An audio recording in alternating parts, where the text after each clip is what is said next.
Você que não sabe quais são os sintomas dos rins fracos, hoje eu vou falar para vocês 5 sintomas. 5 sintomas importantes para dizer se você provavelmente está com os rins fracos ou não.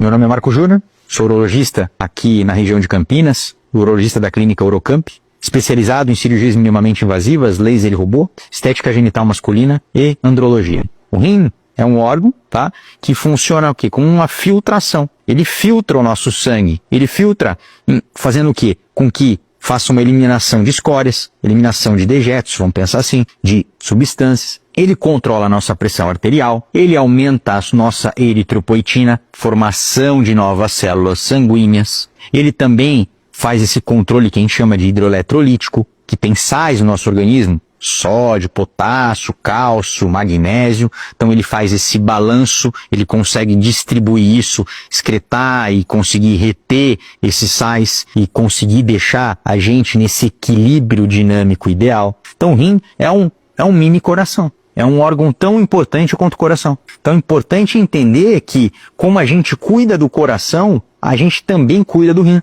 E vocês vão ver lá na frente que, da mesma forma que a gente cuida do rim, com os mesmos hábitos, com as mesmas, com os mesmos propósitos, com as mesmas atitudes, a gente está protegendo o coração e o rim e vice-versa. Se a gente tiver um problema no rim, entenda, a gente está tendo uma chance de anemia, porque ele forma essa eritropoetina. A gente tem esse desequilíbrio hidroeletrolítico, então a gente pode ter aumento de potássio, por exemplo, da arritmia cardíaca. A gente pode ter uma diminuição na imunidade, fricções, diminuição na libido, inclusive, insuficiência cardíaca. Então, são uma série de condições. Pense, o coração, ele é importante. E o rim, volto a repetir, é tão importante quanto o rim, quanto o coração, perdão. Então, quais são as principais causas de uma insuficiência renal crônica, né?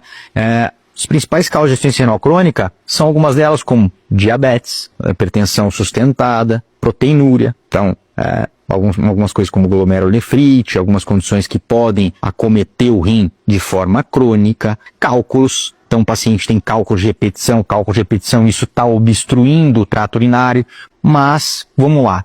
Quais são esses sintomas? Você prometeu para mim que iria me dar 5 sintomas aí, tá? E eu vou dar cada um deles. O primeiro, qual é o primeiro? O primeiro é náusea e vômito. Tá? A gente falou sobre esse equilíbrio hidroeletrolítico, que o rim joga sódio para cá, potássio para lá, então esse equilíbrio importante. Se a gente tiver um desequilíbrio hidroeletrolítico, a gente vai ter o quê? Náusea e vômito. Então, náusea e vômito repetido. Importante, atentar. Tá? Então esse sintoma é um dos sintomas de início de insuficiência renal crônica. Tá? Pode ser, claro que não, toda náusea e vômito você vai pensar que, olha, eu estou com insuficiência renal. Outro sintoma é o quê? Espuma na urina. Tá? Modificação na estrutura da urina. Então se você tem muita espuma na urina, isso pode ser uma proteinúria. Você pode ter muito excesso de proteína na urina. E isso acontece por quê? Porque você está tendo uma disfunção renal, e consequentemente você está distribuindo, você não está conseguindo filtrar isso. E, consequentemente, você está jogando muita proteína na urina. Então, importante fazer aquele exame de urina de 24 horas, uma proteinúria, para avaliar se isso está acontecendo ou não.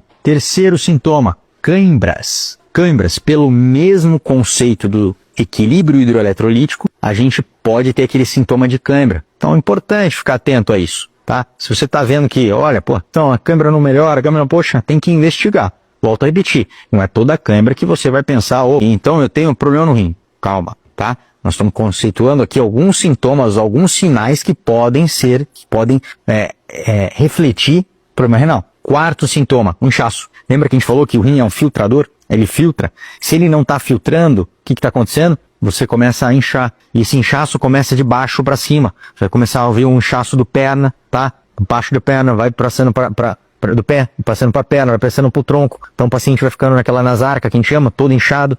Então isso pode ser um sintoma, sim, de insuficiência renal. E qual o último sintoma aí? Então você que não consegue fazer um controle, já passou com o seu cardiologista, enfim, não consegue controlar de forma sustentada, de forma simples, com medicação, e vira e mexe, sua pressão fica descontrolada, se o rim tem que ser investigado. O rim pode não estar trabalhando de forma ideal e, consequentemente, controlando a sua pressão arterial. Ele tem um sistema, chama sistema renina, angiotensina, aldosterona. E esse sistema pode estar em desequilíbrio e fazendo com que você tenha um aumento da pressão arterial. Importante avaliar isso.